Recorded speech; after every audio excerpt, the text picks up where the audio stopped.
I'm T-Mac. I'm Chuck. And we got another request to do shot placement, a shot placement video. Very important. No, I don't think I can tell you how important this is. It's that important. What I'm going to show you is how I would shoot a deer with a recurve or longbow, and how that may differ from a compound bow, which he shoots. And I believe, and I know that after this last deer I shot, your broadhead makes a big difference. Huge difference. Gotta be sharp, that's for sure. Sharp. If you're going to cut corners anywhere, do not cut corners on broadheads. Sharp, razor sharp broadheads, you can't beat them. Of course, as everybody knows, and as these targets dictate, the broadside shot is the shot you want. Number one shot you're looking for. And that placement right there in the center of that target is a double lung deluxe. And you will kill a deer like that. Now, the tighter you get, the better off you are to that shoulder. But you got to be able to put it in there. Tighter to what? Tighter to the shoulder.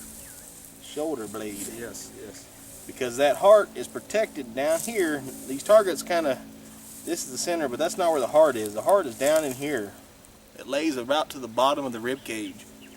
And it's kind of protected by this shoulder. That's why a lot of people say, let the deer take a step forward, and that opens that up big time, and you can get heart, lungs, everything, and I assure you your deer will go nowhere like that. It will not take him long to expire.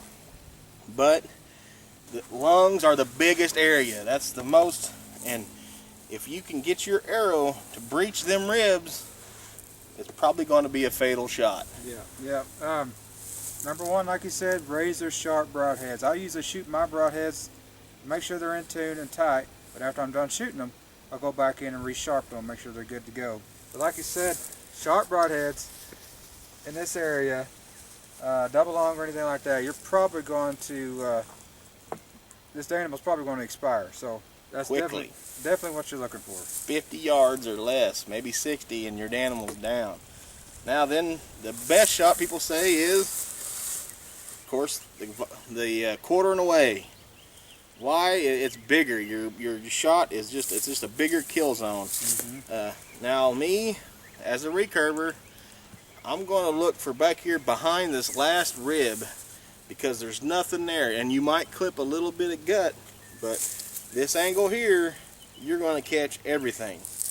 You go too much up here, and I know Chuck knows about this, you get too close to that shoulder blade and it's going to hit the blade, bounce, and come out the front of the brisket and not kill the deer. Unfortunately, all you're going to do is wound the deer, because like you said, a couple years ago, I had the same mistake. Any basketball players out there know this, that when you shoot a basketball, you're aiming for the back of the rim.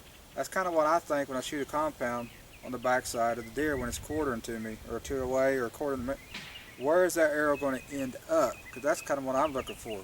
So if I want it to end up where the heart is on the back side of this shoulder, I'm going to need to shoot it back here just a little bit.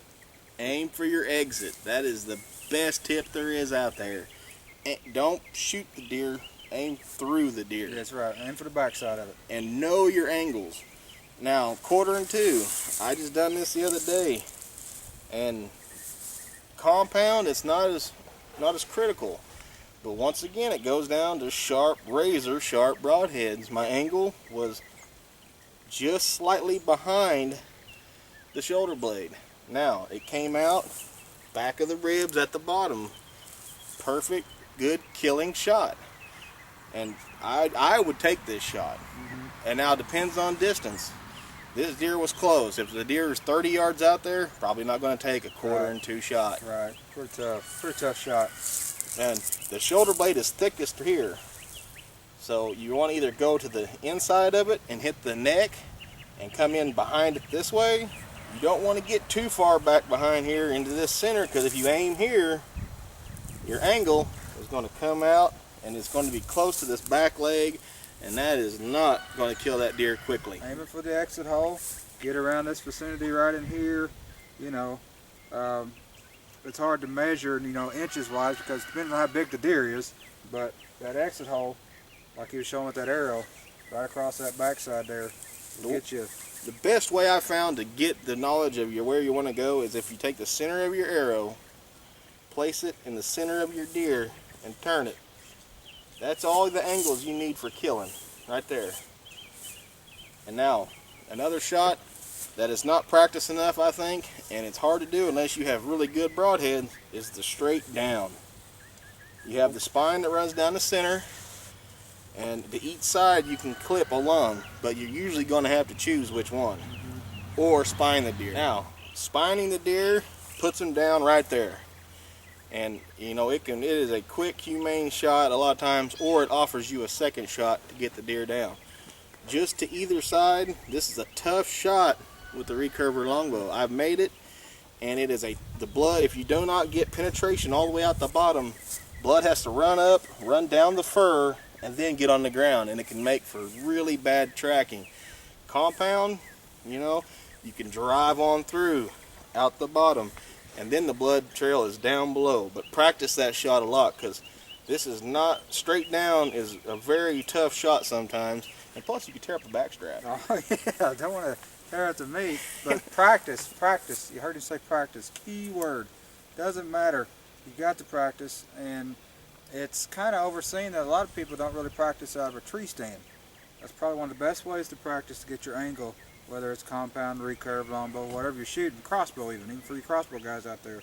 But especially when you got a buddy with you, it definitely makes it for a whole lot easier practice routine. But get that decoy moved around, you know, quartering away, quartering to you, straight up and down, you know, get it 5 yards away from you, and let her fly. First deer I ever shot, right underneath me, and even with the compound I didn't get a whole bunch of penetration, but I think that goes back to the broadhead situation. That's why I shoot a 2-blade broadhead that is tough and penetrates and sharp. That way I can slide in between those ribs and make a good clean kill even with the 50-55 pound recurve or my longbow. Right.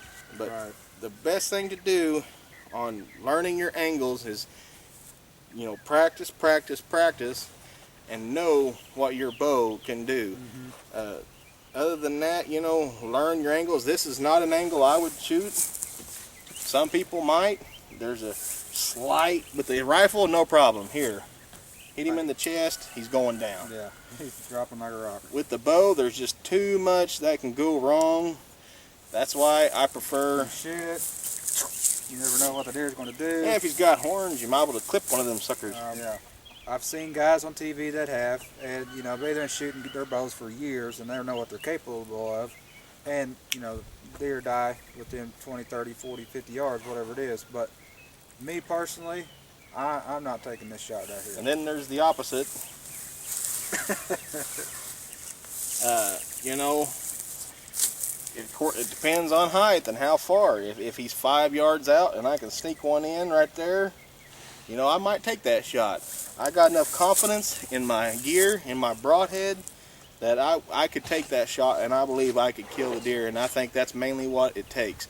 You got to have confidence in your equipment, confidence in yourself that you can make the shot, and you know, if you are confident that you can kill that deer, you're probably going to kill that deer. Hey, we hope this video helps you in some way. Keep the requests coming. It's almost time to get in the woods. I got the face paint on. I got the boy with me. We're getting ready to hop in a blind and hopefully knock something down with the string and arrow. Stick and string. Stick and string. Well, mine's a little bit more mechanical, but you know. Hey, like we said, keep the requests coming. God bless. I hope this helps. We'll see you next time. Thanks for watching. Go get one.